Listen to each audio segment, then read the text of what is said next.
So, hello everyone. So, today is the closing lecture of the course.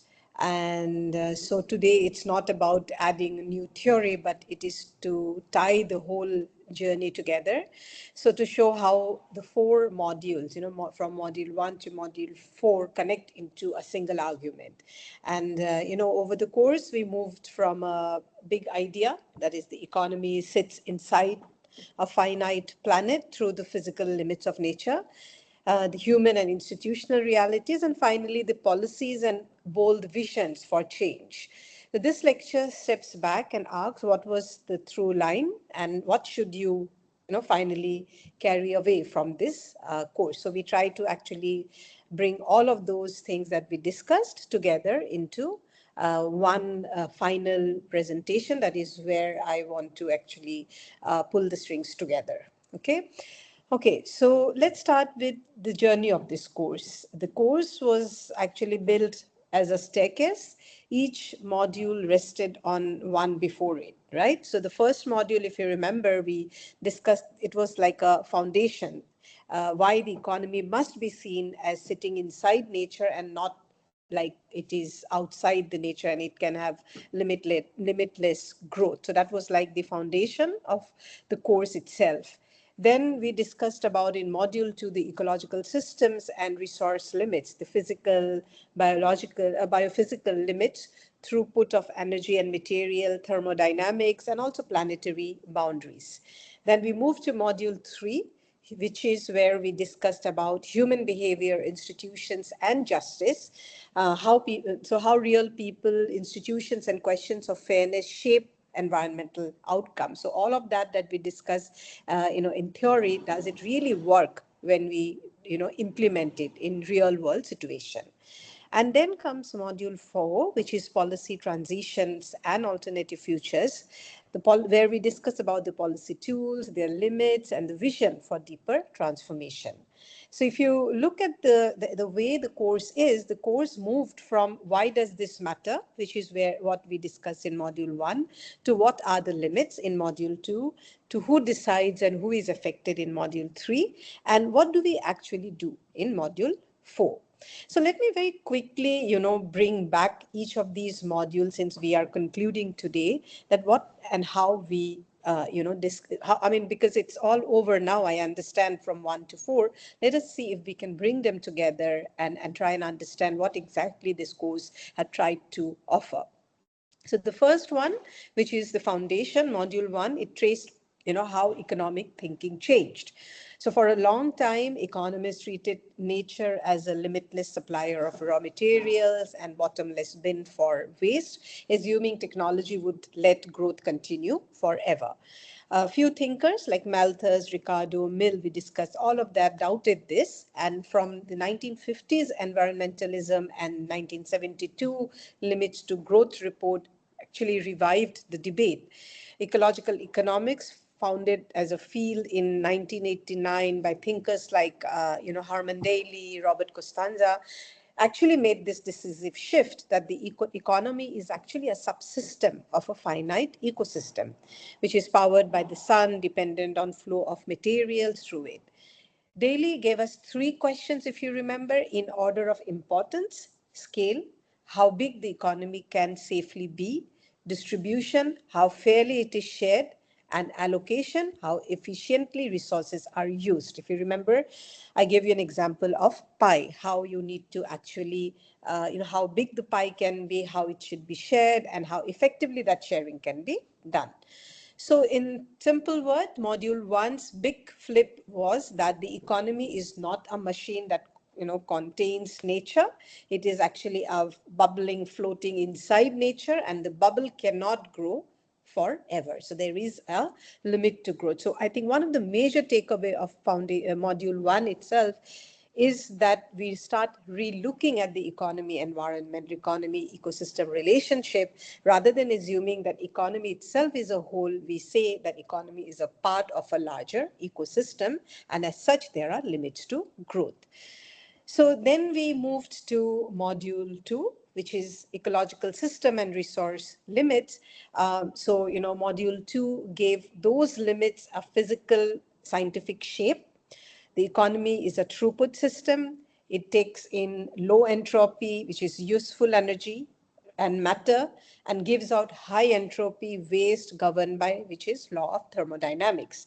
Now, law of thermodynamics, which means efficiency has hard physical limits. So the whole idea here was that you need to understand that every time any economic process happens, when you take the useful raw materials from the nature, it is actually in the form of low entropy.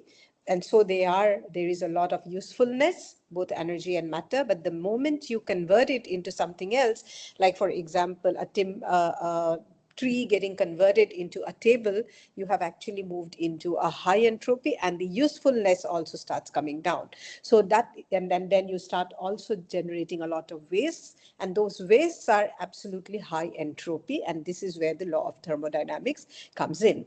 And we also moved from the concept of empty world, where nature was abandoned, and that is why the question comes that why that economy can grow forever was always considered to be possible, was because we started our growth process in a much emptier world, then which was full of natural resources. What was at that time limited was economic growth. So scarcity was not natural resources, scarcity was economic growth. And then we moved to a full world situation where natural resources now started to become scarce, and in fact they themselves became limiting factor, whereas we did have our welfare from human capital did increase, as now we have better connectivity, better accessibility, etc. But in the process, what happened was that we actually reduced the amount of natural resources which was available for us. So we started in a empty world where economic growth was a scarcity, whereas natural resources was available in a huge amount. Natural capital was available in huge amount, but human capital was less. But what we did, that eventually in our pursuit of growth, we replaced this natural capital by human capital. And then today we are in a situation which we call it as a full world. Why? Because in the full world situation, we are now running short of natural capital because we substituted most of our natural capital by man-made capital or human capital. Okay, so we learned, therefore, to also distinguish at the time types of resources. I'm sure this is also something new and crucial for you, is, that you can't just bundle all resources in the same way or look at them in the same way. Stock flow versus fund services, abiotic versus biotic resources, and the crucial fossil versus solar asymmetry. Finally, systems thinking, we spoke about a lot. We had a kind of a lecture on what is systems thinking, which means feedback, thresholds, resilience, showed that change can be sudden, and the 9 planetary boundaries, mark a safe operating space. But unfortunately, we also discussed that out of these 9 planetary boundaries, 4 of which we have already crossed. So it is important that we should keep this in mind, that there are boundaries, and these planetary boundaries are actually a kind of alarm for us to stay within this limits. And one important point about this particular module is not to look at all resources to be same. If it is a stock resource or whether it's a flow resource, your policies, your governance mechanism, everything has to be different in dealing with them. Similarly, if it's a fund service or not is also something. If it is stock flow versus fund, you need to have 2 different kinds of policies. So you need to be very clear about what's the difference between stock flow resource and what is fund service resource. So do remember stock flow versus fund service. Similarly, abiotic versus biotic resources. Why is this crucial? It is crucial because if you do not understand these resources clearly, then you would have a homogeneous policy for all resources, but you might actually need different, given that maybe one is stock, another is fund. Now, in simple word, module 2, his big point is that nature is not an unlimited warehouse. It is it has a measurable limit, and we have already, pushed past several of them, as you saw and we discussed in the planetary boundary lecture, that we have already moved, 4 of which of these boundaries we have already crossed. So given these two, modules about the foundation and the limits that we are talking about and where we stand today, what was important for us to understand how human behave, how institution behave, and also bringing the concept of justice, right? What exactly is justice principle? So module 3 reminds us that economies are made of people and institutions and not equations. And now why is this so important? Because many a time we start looking at everything as if there is no individual, there is no people, we only do things for the market, right? But who constitutes the market, who governs the market is something we tend to forget. So real people are not perfect, rational homo economicus, if you remember, of textbook, meaning it's not necessary that moment the price comes down, people will start buying more of this, or moment something that ideally is been done. For example, you put a tax so that people stop buying that commodity, doesn't necessarily mean that people will always respond to this. And why is that? That is because most of our choices, rather than we being rational, most of our choices are actually shaped by a lot of biases, social norms, and fairness. If you remember this, we discussed in a lot of detail that many people does many things because they also think that it has to be done fairly. Okay, so this is why it is not correct to say that human beings are perfect rational individual. So any kind of movement by taxation or subsidies will actually give us a desired outcome the way we feel it will. And here we discussed two very interesting, theory or school of thought. One was about shared resources by Garrett Hardin, which we call it as a tragedy of commons, which applies to open access resources. And we also discussed about Eleanor Ostrom showed that communities can and do govern commons well through their own rules. So these were something very important again to remember, that difference between a common pool resource, open access resource. Is it really that tragedy of common happens, and is it really that communities are not capable of taking care of their resources? But it is so context specific, one cannot really make a generalized comment on this. Then we also discussed about justice, and justice matters as much as efficiency. And we spoke about three phases of environmental justice. The first was distributive justice, which means who gets what. Second is the procedural justice, who decides, right? And third is the recognition justice, whose values count. So it's not just that you get your distributive justice correct and procedural may be correct, but even if you had a participatory approach, you didn't really let many speak. You didn't really acknowledge a lot of indigenous information or knowledge.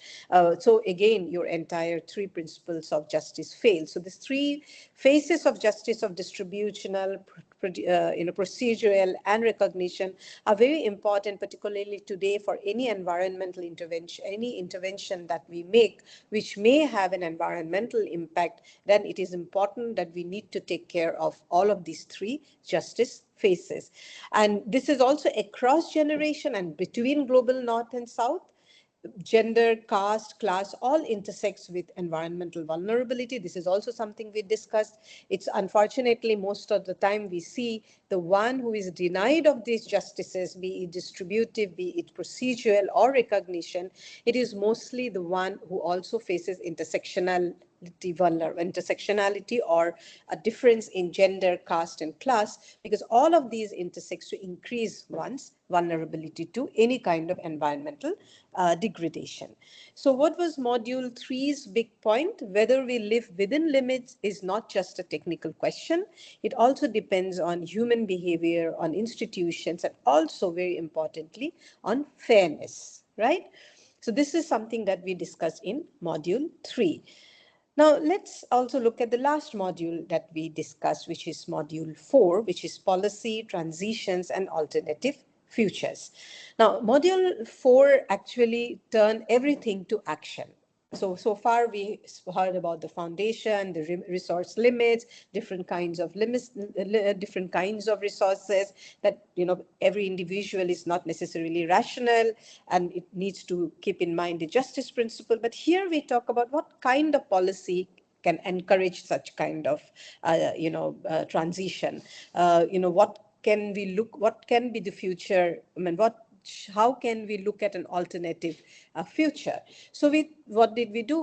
We surveyed policy toolkits. We looked at command and control rules, which has been very, very dominating, particularly in developing countries like India. Market-based instruments is also something that we looked at. Something probably was new to you is payments for ecosystem services. How can you make a payment to those who will protect the ecosystem for you because you receive a lot of services from that ecosystem? And information and voluntary approaches, which means that people may, and many a time, voluntarily go ahead and try to do things which would save the environment, right? And we also saw that no single tool is enough. What we actually need is we need a mix of different policies. If you go only with one, say command and control, and if you remember, we discussed there is hardly any incentive for people to actually change their behavior. If you go for market-based instruments, well, it is good because it incentivizes you to, change your behavior. But since it is market-based, entire motive becomes more like profit-making motive. It becomes more like, pushing something where one can also get a benefit out of it. Payment for ecosystem services have a lot of drawback. Mainly, who decides what should be paid, whom should we ask to pay, etc. So it is a much more complicated method. And similarly, voluntary approaches, of course, needs to be encouraged, but how do you do it? So given all of these things, what we found is that if we go with only one kind of a policy, then what we see in most cases, it doesn't work. So each one of them has its weaknesses and strength. So it is best that we pick up most of these and develop a mix of policy. If one fails, then other can take care of the other, right? We then examine the limits of markets, carbon prices that are too low and volatile. Like for the market mechanism, what we also saw interestingly, that while you want to put a cap, but many a times we see that either that cap has been set very low and the prices to buy the limits or to buy the cap itself is so low that many gets access to it. So ultimately, the idea that you want to reduce emission doesn't work.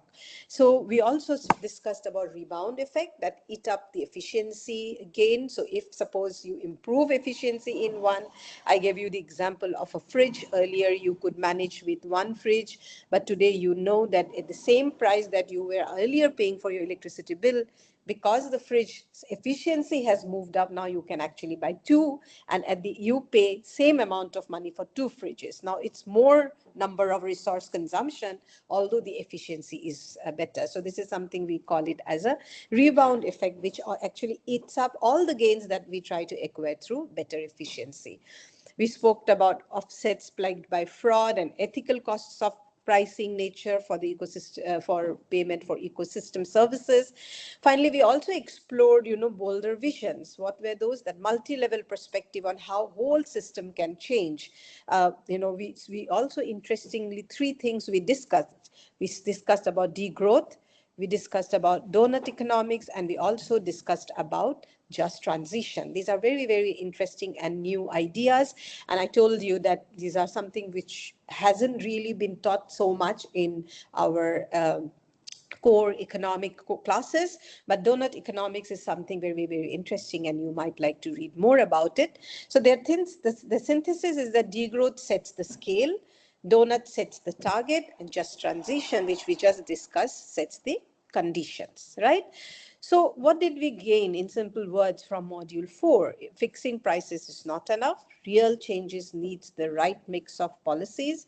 We definitely need strong institutions. We also need public investment and a fairer vision of the good life. What actually do you mean by good life needs to have a very fair vision. And this actually, to some extent, also connects to one of the interesting diagram that we discussed in module 2, where we say that, okay, whether higher economic growth is our goal, or our goal is not higher economic growth. Higher economic growth is just an intermediary to reach well-being, to increase our well-being and happiness.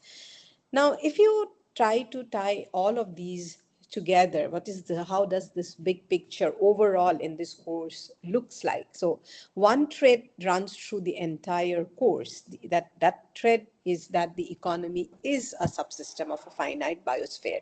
If we do not agree to that, then all of these that we are discussing actually has no merit. So prosperity must be redefined within the ecological limits and then shared justly. And that is why it brings us to Daly's three questions, very closely connecting these four modules. Is they, for example, in module 1 and 2, we actually focus specifically on scale aspect, that you need to respect biophysical limits.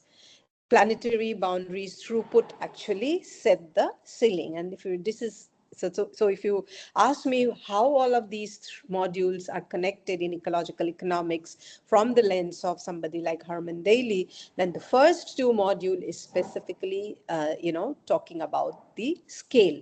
How big should be our economy? Where is there a limit? What are those limits? How do we realize that we have reached the limit? And what puts that limit? The boundaries, the planetary boundaries, and also the throughput set the ceiling. It sets the ceiling. Then comes the second one, which is distribution. If you look at your module 3, this is where the distribution comes in, meaning sharing the benefits and burdens fairly, not just within this generation, but across people, across generation, and also between North and South. So this is why module 3 is more about, distribution. Like module 1 and 2 is about the scale within which we can prosper. Module 3 is more about how do you distribute once you acknowledge, once you know that, okay, this is all we can produce or we can live within this sphere. Then how do you distribute what you are producing? And then finally comes allocation and action, which is what is module 4, which means use the right mix of instruments and transitions, but embedded in institutions and justice. So it's not just enough to stop at scale, right? You might decide, okay, this is the maximum we can grow and we should not, but then your distribution is not correct. Your allocation and action is not correct because you don't have right kind of institutions, right kind of instruments to take care of the scale or the product or the goods and services that you have produced. So scale, distribution, allocation, and action are all interrelated. So basically, to remember that one of the thing and one of the central message from the course is that, ecological economics challenges the idea of an infinite growth on a finite planet. It asks not how to grow, but how to flourish within the means of one living Earth. So if somebody asks you, how is this course different than the mainstream economics, rather than explaining a lot, you can simply say that the first and the foremost difference is that ecological economics do not consider that our economy as a larger system than the ecosystem. It's in fact other way around. It considers that Earth, our economy is a subset of a larger ecosystem. And because it's a subset of a larger ecosystem, it is not possible to keep growing forever. And therefore, it is important that we define our scale, define how we distribute, and we also have, right institutions for allocation and action. So this is something that this course basically provides. If you remember one thing from this course, remember the order. First, fit inside the planet's limit. That's the scale. Then share fairly. Why is that so important? Because if you start sharing fairly, then you will still cross the limit. So first you have to be inside the limit. Once you are inside the limit, you can think, okay, we need to now distribute, but that distribution has to be done fairly, ensuring that the benefits and burdens are also shared in a fair manner. And then only you can worry about efficiency, allocation. If you remember, this is also something we discussed, that what mainstream economics does, it moves backward. It basically starts talking a lot about efficiency. How do we efficiently distribute? But when you do not even know how much you can produce and how can you share all of this fairly, you can't really reach efficiency. Again, remember, there is a difference between efficiency and equity. you might not be efficient if you are giving subsidies, if you are giving more to someone who deserves more, because you want to have a fair. So fairness doesn't necessarily mean that it is efficient, but fairness means to give more to those who needs more. So this is why the whole discussion of equity comes. And this is also a very important departure from neoclassical economics and ecological economics, is that for us, efficiency is at the end. First scale, then distribution, and then it's about allocation. So remember these three things very clearly: scale, distribution, and allocation. Okay, so, ecological economics, if you ask me, does not really tell us to stop caring about economy, because this is also a question that many ask. Like, are you saying that we should not have economic growth? No, it is not saying that you should not have it. It asks us to see the economy for what it really is, one part of a living finite earth, right?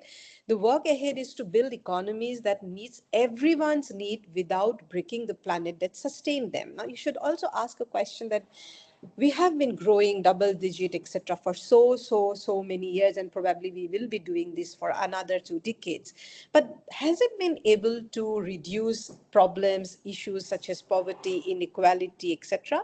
But instead, at many a times we see that it has actually increased the gap between the rich and the poor. The inequality has gone up. That is where the problem of distribution comes, because the allocation was so important that wherever there is more demand, we efficiently allocated there, but it was not a fair distribution of resources. So, the economy within ecological limit is what we need to understand and work now, so that we live within the planetary boundary. So with that, we actually come to an end of this course. This is a very, very, of course, a different course. And I'm also sure that many of you may have found this course a bit more tricky, difficult to understand. Concepts are hard. And that is why I have also added a lot of readings. Many of these readings are compulsory for you to also pass your exam, but some of them you can also read just because if you want to know more about these concepts. But I hope that you enjoyed this journey as much as I enjoyed sharing it with you. Over these 4 modules, actually, we have really moved from foundation of ecological economics to really larger questions that we ask now a lot: limit, justice, and also how we might build a different kind of future.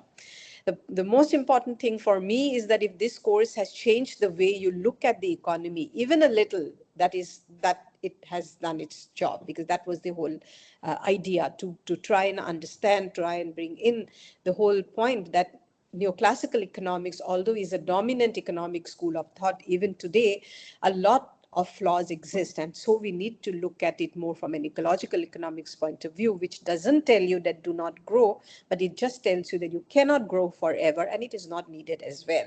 There is a lot that we have already achieved. Now the point is, how do we distribute it and allocate it fairly?